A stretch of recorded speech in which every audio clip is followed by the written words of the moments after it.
நிச்சயமா முதலமைச்சர் அவர்கள் மேகதாது அணை சம்பந்தமாக கர்நாடகாவுக்கு செல்லக்கூடாது, கர்நாடகா முதலமைச்சரை சந்திக்க கூடாது, மேகதாது சம்பந்தமாக பேச்சுவார்த்தை நடத்தக்கூடாது. இது தமிழ்நாட்டில் உள்ள ஒட்டுமொத்த கட்சிகள், விவசாய சங்கங்கள், மக்களுடைய மனநிலை.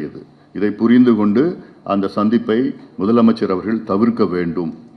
காரணம், மேகதாது அணை கட்ட வேண்டும் என்று துடித்து கொண்டிருக்கிறது கர்நாடகா. நம்ம மேகதாது அணை கட்டக்கூடாது என்று சொல்கின்றோம். மேகதாது அணையை நாம் அங்கீகரிக்கப்படவில்லை. அங்கீகரிக்கப்படாத ஒரு அணையை சம்பந்தமாக நம்ம பேச்சுவார்த்தையை நடத்துவதற்கு அவசியமே கிடையாது.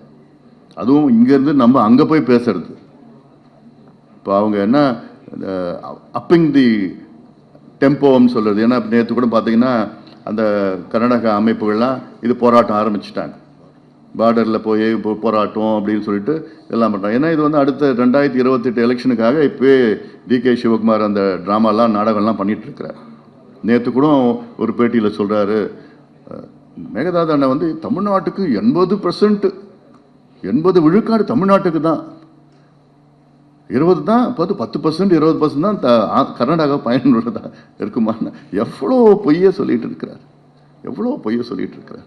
இதுக்கு என்ன தீர்வு? இதுக்கு ஒரு தீர்வு என்னன்னா, பக்ரா பேஸ் மேனேஜ்மெண்ட் போர்டுன்னு ஒன்று இருக்கு.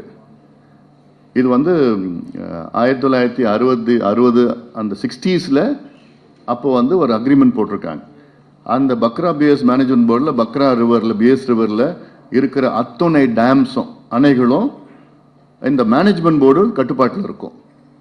இதில் வந்து கிட்டத்தட்ட 7 மாநிலங்கள் கையெழுத்து போட்டிருக்கு. டெல்லி, ஹரியானா, பஞ்சாப், ராஜஸ்தான், ஹிமாச்சல் பிரதேஷ் போன்ற 7 மாநிலங்கள் வந்து இன்னும் கொஞ்சம் 2-3 மாநிலங்கள் கையெழுத்து போட்டு இந்த போர்டு வந்து மேனேஜ் பண்ணுறது இந்த போர்டு தான்.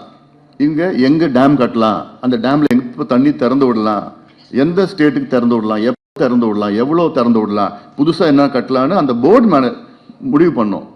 எந்த மாநிலத்துக்கும் உரிமை கிடையாது.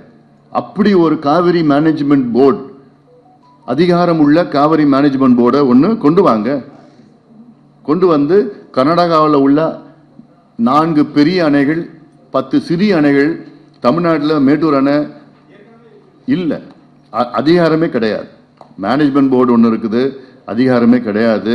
இது காவிரி நடுவர் மன்றம் 2007 வந்து மிகப்பெரிய ஒரு தீர்ப்பு கொடுத்தாங்க. சொல்லியே சொன்னாங்க, அந்த மாதிரி அந்த போர்டு மாதிரி இங்கே கொண்டு வாங்க, அதிகாரம் வச்சு ஒட்டுமொத்தமாக இதை கண்ட்ரோல் பண்ணுன்னு சொன்னாங்க. எதுவுமே செய்யலை. அந்த நேரத்தில் விட்டுட்டாங்க. 2007 சொன்னாங்க. அப்போ இருக்கிற அரசு தூங்கிட்டு இருந்தாங்க, பண்ணல.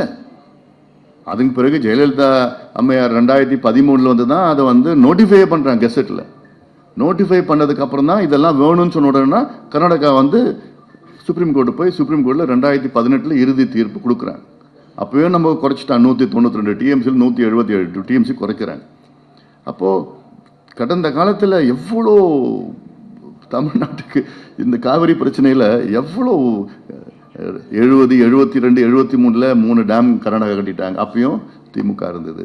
இறுதி தீர்ப்பு வந்தப்போ திமுக இருந்தது.